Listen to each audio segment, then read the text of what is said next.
क्या हुआ दोस्त? व्हाट्सएप पे किसी का स्टेटस पसंद आ गया और उसे कहते हो को सेंड कर दो, डाउनलोड कर दो यार। डाउनलोड कैसे करेंगे भाई? बताया आपको भाई।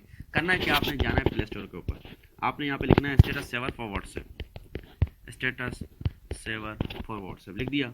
ठीक है, ये 5वें नंबर पर आर लिखा हुआ है स्टेटस सेवर फॉर व्हाट्सएप। इसको आप खोलो और इसके बाद इसको इंस्टॉल कर दो। ये ले भाई, इंस्टॉल हो रहा है। बहुत ही छोटी सी एप्लीकेशन है लेकिन काम बड़ा करती है।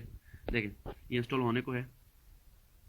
ये हो गई। इसको ओपन कर दें आप, यहाँ से ओपन कर दिया, अलाउ कर दिया, सारी परमिशन दे दी ताकि वो किसी का भी स्टेटस डाउनलोड कर सके। तो उसके हमने गटेड कर दिया। अब देख रहे हैं आप ये स्टेटस, ये वो तस्वीरें हैं जो लोगों ने अपने स्टेटस पे रखी हुई हैं। ये वो वीडियोस हैं जो लोगों ने अपने स्टेटस पे रखे हुए हैं। बस सिंपली आपने इसको खोलना है, किसी भी स्टेटस फोटो वीडियो को। यहाँ से आपको शो हो रहा है, इसको ओके करेंगे तो ये डाउनलोड हो जाएगा। इसी तरीके से आपके वीडियोस भी डाउनलोड हो जाएंगे। तो आपने देखा किसी का भी स्टेटस कैसे डाउनलोड करते हैं, बस इतनी सी छोटी सी थी बात। अब दिखा दो अपना साथ, कमेंट और लाइक करके जाना यार। Thank you and yes, don't forget to subscribe.